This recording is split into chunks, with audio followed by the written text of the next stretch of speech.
Hello, aka GK Fralin. Call me Glenda, please. Not often you can sing your own name. Sing song. My mom used to tell me to quit sing songing, Glenda, quit sing songing. But later she decided, well, that's not so bad. She can actually write stuff. she, I finally, out of all the instruments I tried and failed, I finally succeeded at a guitar. And I had had singing lessons. I can't sing like a bullfrog anymore, but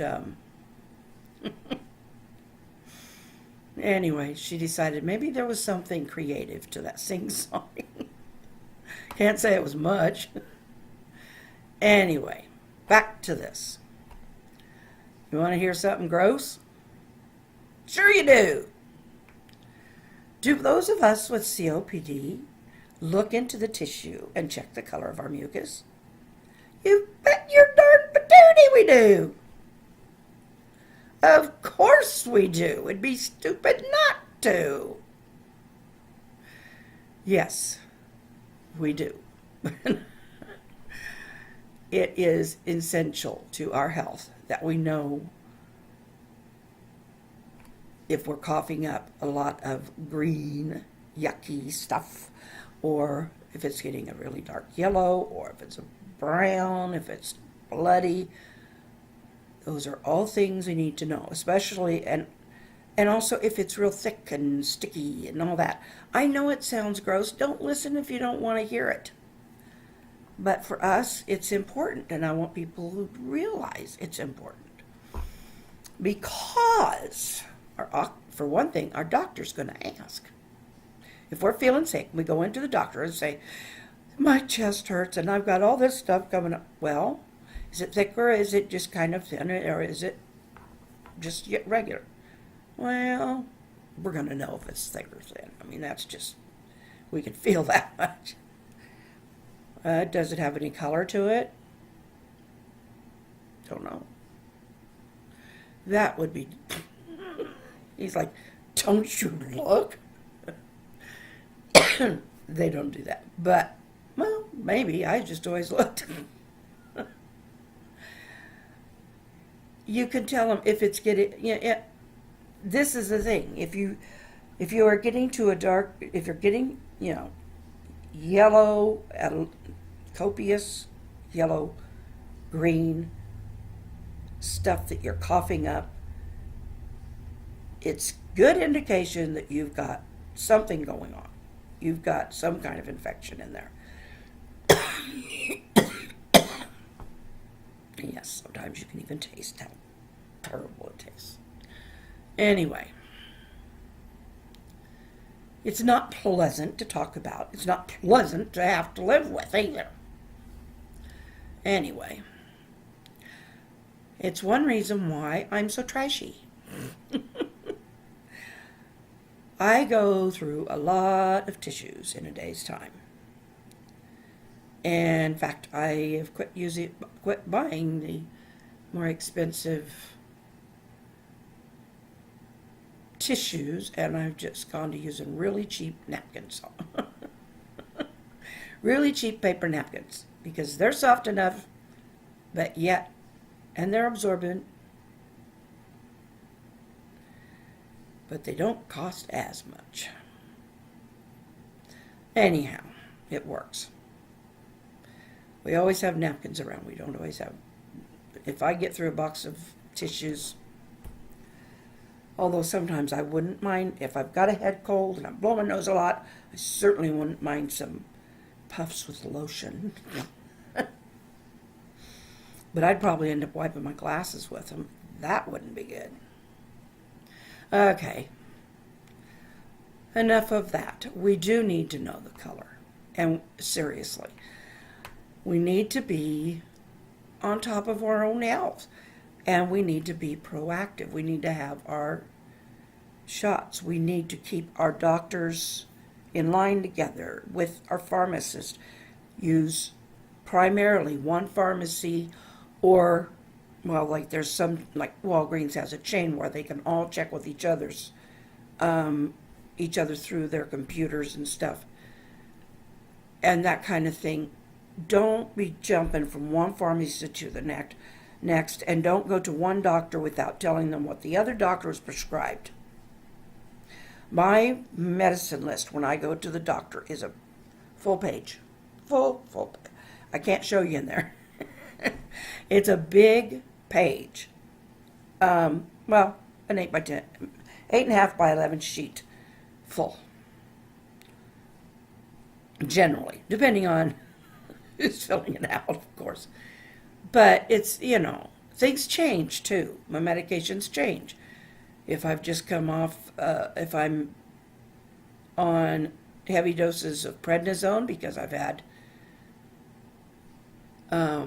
pneumonia or bronchitis and I need it to get, help me get that breathing better, then yes, that's going to change because that's going to be a dosage that's going to go down until I am down to nothing but a maintenance level, and that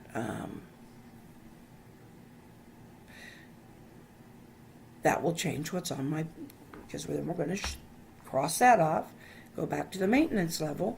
So, my sheet may not all be full of medications, but by the time I put like anything over the counter, yes, you put that on there.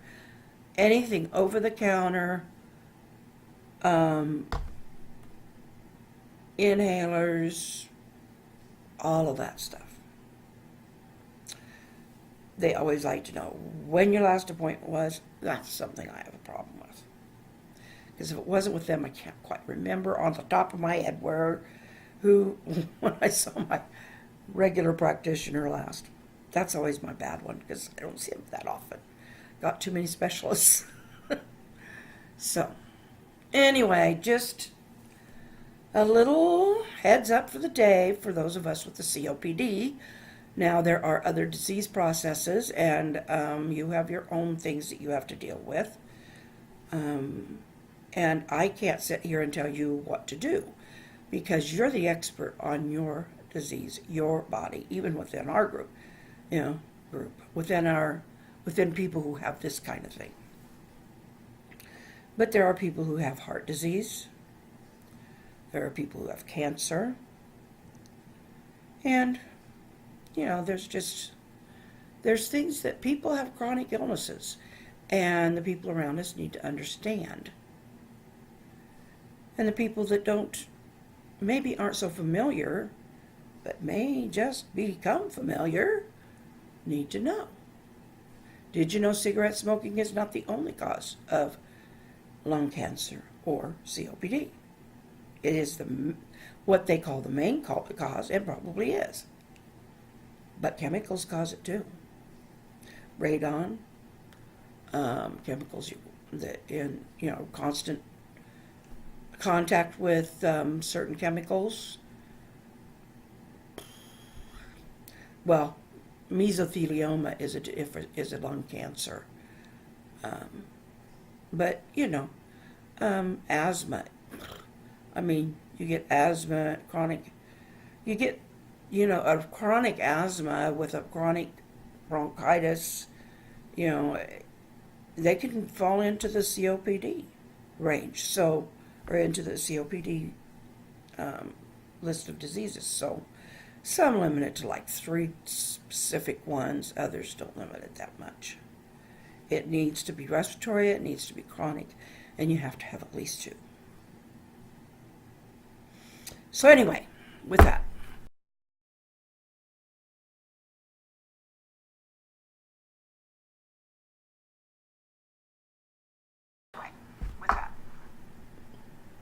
Can you count on your tomorrow? Count me in time with you. I am alive as yesterday. Do I know about tomorrow? No. Do you know your tomorrow? Aha! Fly today over rivers, walk within the clouds, jump from one sea wave to another until earth and heaven we know. No disease holds my imagination of yet. I'll accompany you while I can to the end of my time, or yours. Not yet, for it's time to laugh at green striped tigers and jelly tummy children, sing with warbling tall towers and or chortle with off-key windy peaks. And when the day is ended, let's lift our voices to the four corners and call a cease to tormenting the wounded.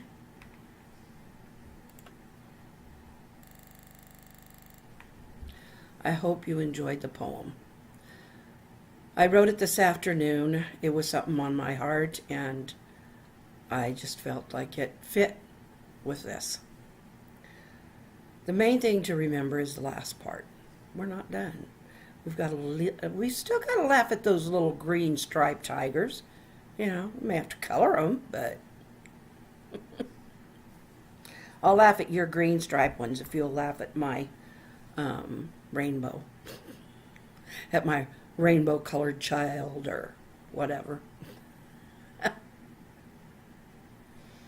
Or horse. I like horses and a good paint. Yeah. Anyway, if you do like what you've seen, if you would like to join us here, please do just hit the subscribe, click the subscribe. I always say hit. I don't know why, because that doesn't do you any good. But I don't want anybody hitting their computers. But please click on the subscribe, and then if that little bell there, you can click on that, and that should give you a notification of whenever the next one is up for the next day. And if you liked what you saw, heard, or at least heard, then go ahead and give me a thumbs up, because I really could use some thumbs up. Tell your friends, and let's build this. We're moving toward 100, and we're going to get there. I have faith. Thank you. Hasta mañana.